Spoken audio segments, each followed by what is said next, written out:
Agora vamos conversar com o primeiro convidado de hoje, Alexandre Mota, que é candidato ao Senado pelo Partido dos Trabalhadores. Bem-vindo ao nosso programa. Boa tarde, cidadão. Eu que agradeço.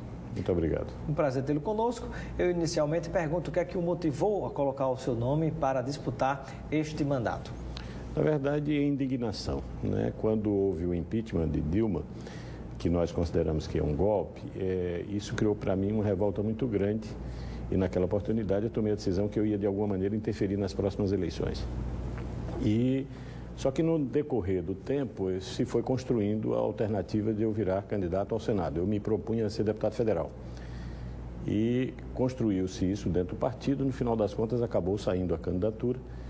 E eu estava certo porque, na verdade, nós tivemos de lá para cá uma destruição daquilo que nós tínhamos como uma incipiência de um estado de bem-estar social, né? O país hoje está com a economia aos frangalhos, se dizia na época que era para moralizar a república e para moralizar a política, e o que aconteceu foi exatamente o contrário.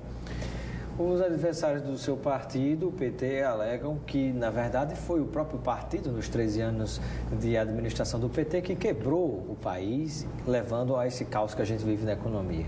Essa é uma alegação, mas como toda alegação, ela se limita exatamente ao argumento de que é uma alegação. Se nós pararmos para pensar, que país quebrado é esse que pega $1 trilhão em impostos, R$1 trilhão em impostos pelos próximos 25 anos e dá para empreiteiras, para as operadoras de petróleo? Que país quebrado que recusa cobrar impostos de bancos? Que país quebrado que dá aumento para os seus juízes de 71%? Logo foi uma das primeiras medidas do governo Temer. Então, na verdade, são versões. As pessoas usam as versões, utilizam essas ferramentas para convencer as pessoas, quando na verdade o país nunca esteve quebrado. Nem país, nem Petrobras, nem nada disso. Isso é uma narrativa. E é uma narrativa para exatamente fazer a justificativa daquela aberração que foi o golpe como se deu, né? Uma presidenta que não tinha cometido crime algum e foi impedida de continuar com as suas funções, que 54 milhões de pessoas lideram. Em meio a tanta informação e contra-informação, como é que o cidadão brasileiro, o eleitor, ele pode conseguir diferenciar o que é verdade, o que é que não é verdade, o que é que procede, o que é que não procede? Qual é a sua recomendação nesse sentido? Portal da Transparência. Um organismo oficial do Estado brasileiro, está lá todas as contas, estão lá todos os dados. E é simples, é só verificar como é que era a economia do Brasil antes e como é que está a economia agora. É só verificar o que de fato foi remodelado, o que é que foi feito em todas as instâncias. O Portal da Transparência é um portal que permite ao cidadão fazer o crivo, ele próprio, sem ele ter que buscar através de uma ou outra versão dos partidos ou mesmo até da própria imprensa. Se for eleito senador, né, que projeto de lei apresentaria? Qual seria a sua prioridade como senador da República? Veja, nós temos uma coisa grave que é o desmonte do Estado. Então, se nós pararmos para pensar, voltou-se uma emenda 95, baseado nessa versão que o Estado estava quebrado, de que o Estado precisava conter seus gastos. E aí o que é que se fez? Conteve seus gastos na saúde durante 20 anos, na educação, na segurança, sem levar em conta que vão nascer mais pessoas e sem levar em conta que as pessoas vão envelhecer. Raciocínio o cidadão que está em casa nos vendo agora. Bom, se a saúde está ruim agora, como é que ela vai estar daqui a 20 anos? Como é que a segurança, que hoje vive um caos no Estado especificamente, e é um problema nacional, como é que vai estar daqui a 20 anos se as verbas aplicadas no setor pelo Estado vão estar? Então, a primeira coisa a fazer dentro do Congresso... É o que o atual governo Michel Temer chamou de teto de gastos, como que vamos conter os gastos, na verdade. Conter os gastos. Agora, ninguém contém os gastos dos bancos, né? É curioso isso, né? Detalhe é que metade do que o Brasil arrecada em termos de impostos vai para pagar juros da dívida, né? Isso. Em torno de 280 bilhões de reais ao mês. Isso. E se você parar para pensar, essa é uma conta que você pode melhorá-la de duas maneiras. Ou você aumenta a arrecadação, e para você fazer isso precisa fazer a economia girar, ou você contém gastos. Eles optaram por conter gastos daquele setor que é mais difícil de conter, exatamente o que envolve a vida das pessoas. Aquilo que envolve lucro e juros para banco, eles não mexeram. Pelo contrário, isso exatamente porque, como é uma conta proporcional, isso tem aumentado. Mas deixe-me só concluir a sua pergunta anterior. Então, é preciso revogar algumas coisas que aconteceram. A emenda 95 é uma delas, que é a emenda de teto de gastos. É preciso fazer com que o pré-sal volte a ser dos brasileiros, para que isso possa financiar a saúde, a educação e segurança. Então, essa será uma medida principal, porque não adianta a gente falar que vai melhorar a saúde e vai estar iludindo o eleitor sem dizer de onde vem o dinheiro. E o dinheiro precisa vir exatamente dos setores que foram deslocados por esse governo para outros setores que não é o povo.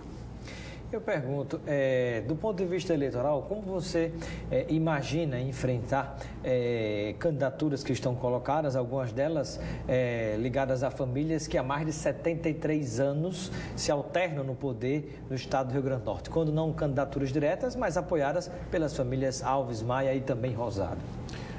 O cidadão em casa tem que parar para refletir a seguinte coisa. Há um esgarçamento muito grande do lado de lá, ou seja, essas oligarquias, elas estão caindo em todo o Nordeste. Ainda não caíram no Rio Grande do Norte, mas certamente cairão. Caiu no Maranhão, caiu no Ceará, caiu na Bahia e vai cair no Rio Grande do Norte. Se você parar para pensar, uma reflexão que eu sempre costumo fazer onde sou entrevistado, é por que o senador José Agripino saiu da disputa? E o senador, ele não é um neófito na política, ele é uma pessoa experiente, ele tem noção, ele sabe bem qual é o jogo. Então, ele fez a conta e percebeu que não seria eleito. Essa é uma conta que eu acho que o senador Garibaldi deveria fazer também, porque eu vejo com extrema dificuldades, acho que ele chegou no seu teto, essa é uma avaliação que nós fazemos, e acho que essa população que hoje está disposta a votar em Lula e a votar em Fátima vai compreender de que lado os senadores, eu, no caso, e a deputada Zenaide estamos. Muito bem. E aí eu pergunto, na verdade, há algumas polêmicas envolvendo também a própria candidatura da senadora ao Senado de Zenaide Maia, de que ela seria pertencente ou parte desse grupo da família Maia, inclusive irmã do João Maia, de Agacel Maia, primos familiares do próprio senador José Agripino. Qual é a argumentação de vocês, seja na mesma sintonia ou em um lado oposto ao que eu acabo de colocar? É preciso a gente entender que quem tem um ditado que diz que o hábito não faz o monge, não é verdade? Então, não é porque eu não me vista de branco que eu não sou médico, e eu sou. Não é porque eu tenho o nome Mota no nome que eu sou ligado à família Mota que faz política no Estado. Não é porque a Zenaide tem Maia no nome que ela se comporta e atua dentro da política como as pessoas que são ligadas à sua família. É só olhar o comportamento de Zenaide Maia nas votações que houveram no Congresso. Ela foi contra o impeachment, ela foi contra a emenda de teto de gastos, ela foi contra entregar o pré-sal para as empresas estrangeiras, ela foi contra a reforma trabalhista, que, aliás, Garibaldi e Agripino foram a favor, e ela foi contra, tem se posicionado contra a reforma da Previdência, da forma como está proposta.